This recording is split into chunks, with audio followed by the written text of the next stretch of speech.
So here we are at the season of Advent. Busy season, isn't it? As busy as the season is, we're told by the church to wait.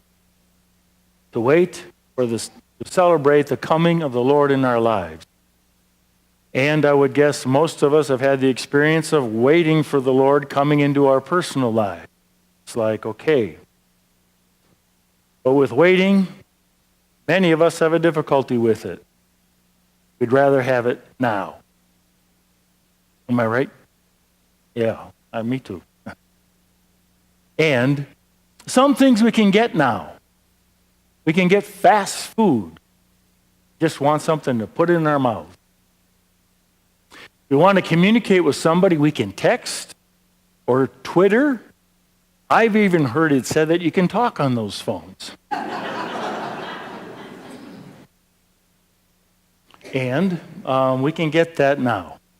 We want to get up and go someplace. Most of us can get in the car and go. Like that. Great.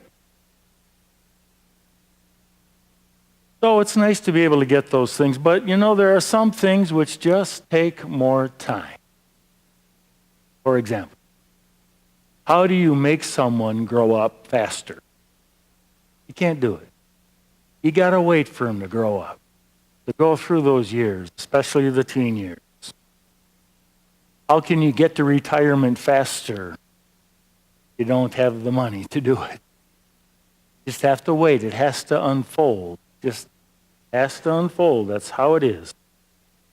How do you learn faster? There's only so much you can learn, and it builds, but it takes a while to graduate from high school or to get a college degree, and it's taking longer these days. It just takes a long time. We might have noticed that sometimes it seems it takes a long time to get our prayers answered, at least some of them. Anybody ever notice that? Sometimes it's like, okay, God, how many times do I have to ask you? And we wait in hope, and we wait in faith, and we're waiting. Sometimes it just gets to us. And it says that we need to wait for the coming of the Lord, his final coming and his coming into our lives. For those important things in life for which we wait, we need to know that we have to wait in hope and wait with some perseverance and expectation.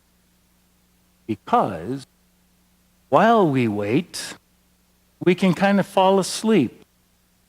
And we are told to wait with expectant hope that our eyes, our ears, and our hearts might be open to the presence and the coming of the Lord. And sometimes that's hard to do when we can't see him. We can't hear him. And physically, we can't feel him. So, as we are told to wait and to wait in hope, we need to do so knowing that if we don't, if we just kind of give up on it all, it is, as Jesus talks about in the gospel, the time when the thief comes in and steals what we most need to be happy and to live a good life and to live a good life in the Lord. The thief comes in and steals it if we are not awake, if we are not vigilant.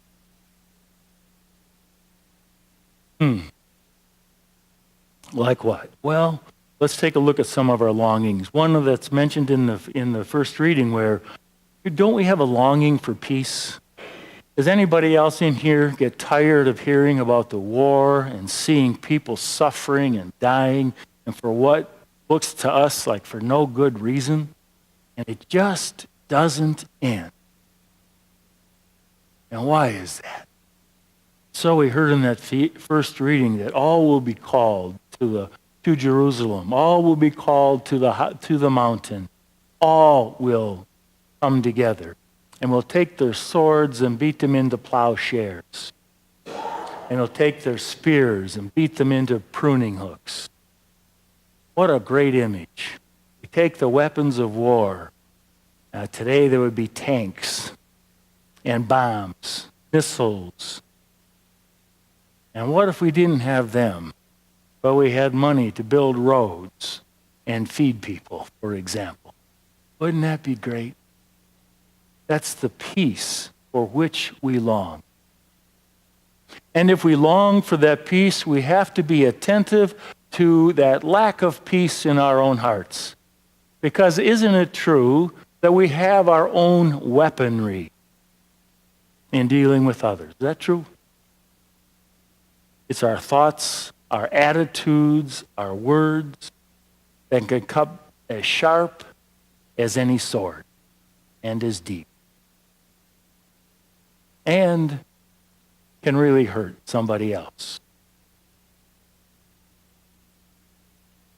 And in the midst of that, we are told that all peace will come. But that peace is also dependent upon who we are and how we live our faith and how we put on Christ. That's the first reading. The second reading. That's the first reading. And the second reading, it talks about, says, so put away all lust and drunkenness and rivalry and factions. Put that away. Do you have any of those in our lives? Okay, don't raise your hand. Chances are we do. And with them, we build walls, keep people out. With them, we ignore other people, and I don't want to hear about it. And with them, we get ourselves, if we don't put them away, we get ourselves into a kind of darkness. So let's say somebody confesses that in the confession. Let's just say it happened that somebody would. And let's just say the priest said, how'd you feel afterwards? Terrible. Dark. Put away the deeds of darkness. Because the thief comes in and steals our joy. Steals the life that we long for deep within. And that is what this season of Advent is for. That we might put away those things and, as the reading says, put on Christ. To put on Christ means to put on the things of Christ, to seek His presence and His grace and His action in our lives that we might change from whatever steals our life, the goodness of the life God has given us, and steals our life with other people. And putting on Christ means that we begin to act as Christ does.